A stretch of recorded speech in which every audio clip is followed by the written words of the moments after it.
Pride and Prejudice Chapter 11. When the ladies removed after dinner, Elizabeth ran up to her sister and, seeing her well guarded from cold, attended her into the drawing-room, where she was welcomed by her two friends with many professions of pleasure, and Elizabeth had never seen them so agreeable as they were during the hour which passed before the gentlemen appeared. Their powers of conversation were considerable. They could describe an entertainment with accuracy, relate an anecdote with humor, and laugh at their acquaintance with spirit. But when the gentlemen entered, Jane was no longer the first object. Miss Bingley's eyes were instantly turned towards Darcy, and she had something to say to him before he had advanced many steps. He addressed himself directly to Miss Bennet with a polite congratulation. Mr. Hurst also made her a slight bow and said he was very glad, but diffusiveness and warmth remained for Bingley's salutation. He was full of joy and attention. The first half-hour was spent in piling up the fire, lest she should suffer from the change of room, and she removed, at his desire, to the other side of the fireplace, that she might be farther away from the door.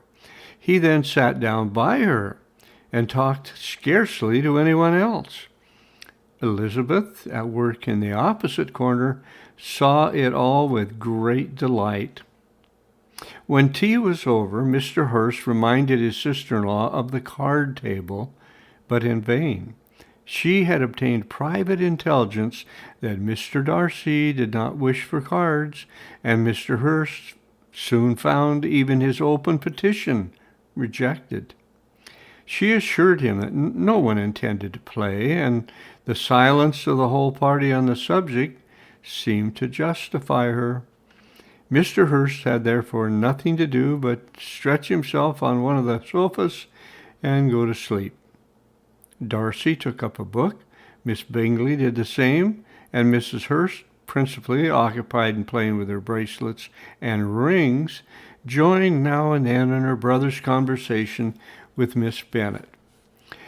Miss Bingley's attention was quite as much engaged in watching Mr. Darcy's progress through his book as in reading her own, and she was perpetually either making some inquiry or looking at his page. She could not win him, however, to any conversation. He merely answered her question and read on.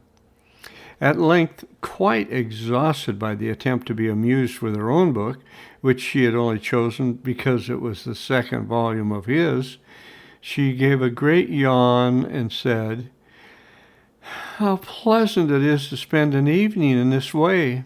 I declare, after all, there is no enjoyment like reading. How much sooner one tires of anything than of a book! When I have a house of my own, I shall be miserable if I have not an excellent library."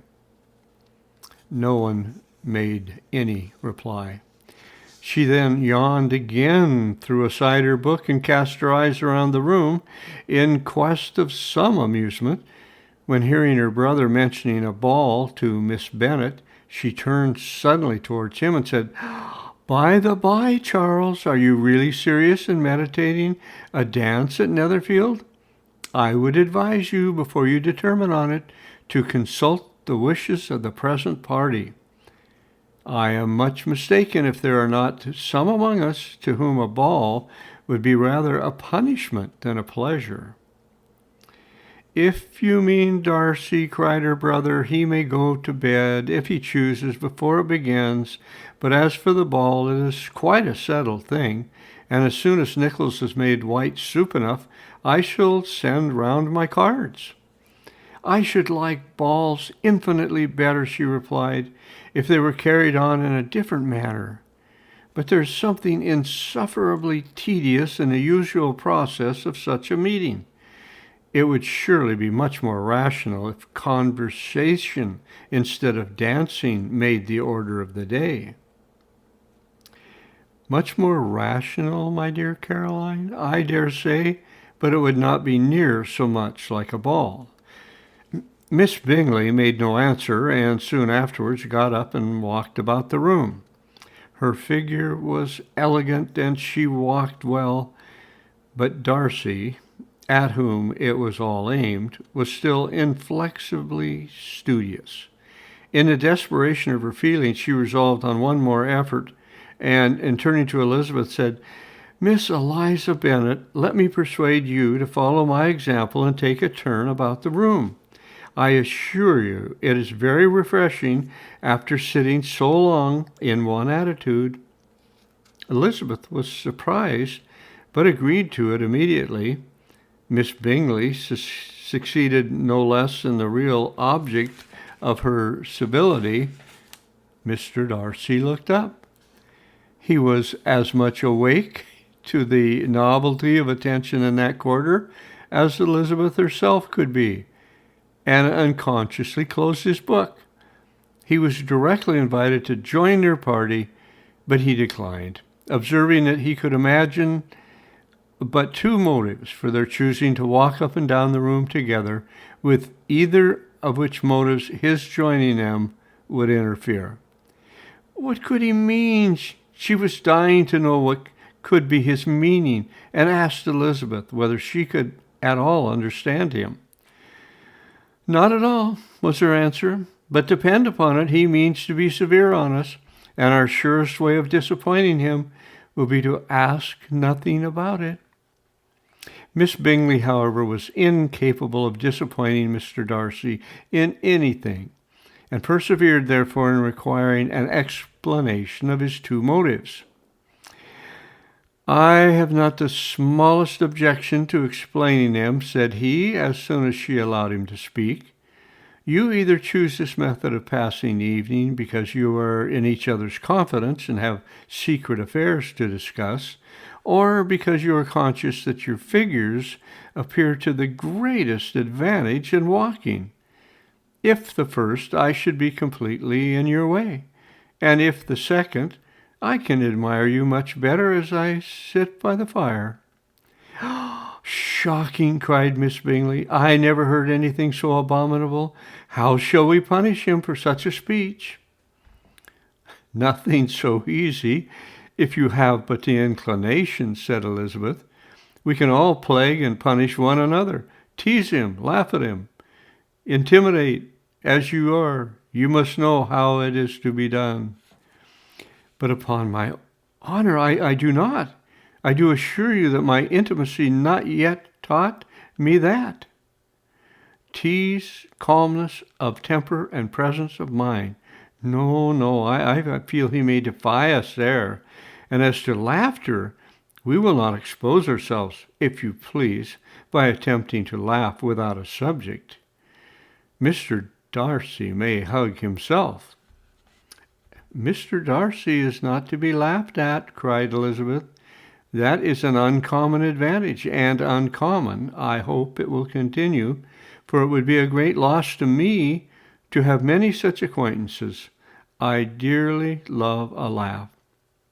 "Miss Bingley," said he, "has given me credit for more than can be.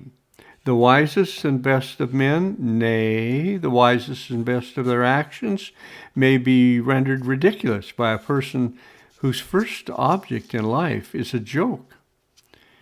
"Certainly," replied Elizabeth, "there are such people, but I hope I'm not one of them. I hope I never ridicule what is wise or good. Follies and nonsense, whims and inconsistencies do divert me, I own, and I laugh at them whenever I can, but these, I suppose, are precisely what you are without." Perhaps that is not possible for anyone, but it has been the study of my life to avoid those weaknesses which often expose a strong understanding to ridicule.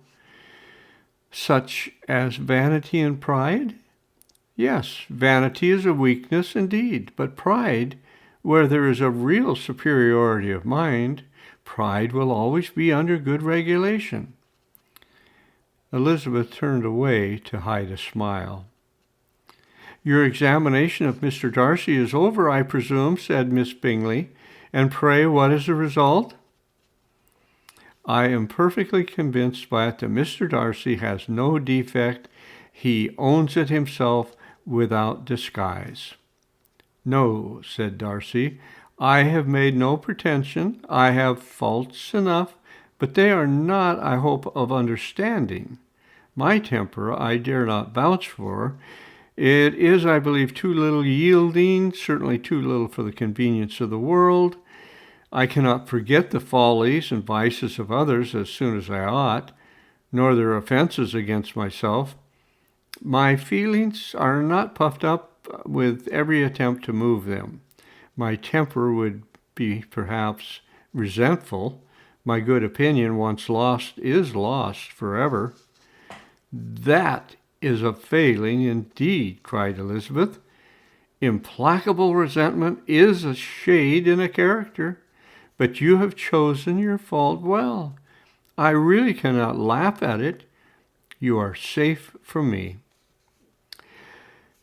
There is, I believe, in every disposition a tendency to some particular evil, a natural defect which not even the best education can overcome. "And your defect is a propensity to hate everybody?" "And yours," he replied with a smile, "is willfully to misunderstand them?" Do let us have a little music," cried Miss Bingley, tired of a conversation in which she had no share. "Louisa, you will not mind my waking Mr. Hurst?" Her sister made not the smallest objection, and the pianoforte was opened, and Darcy, after a few moments' recollection, was not sorry for it. He began to feel the danger of paying Elizabeth too much attention. End of chapter 11. Next up, chapter 12.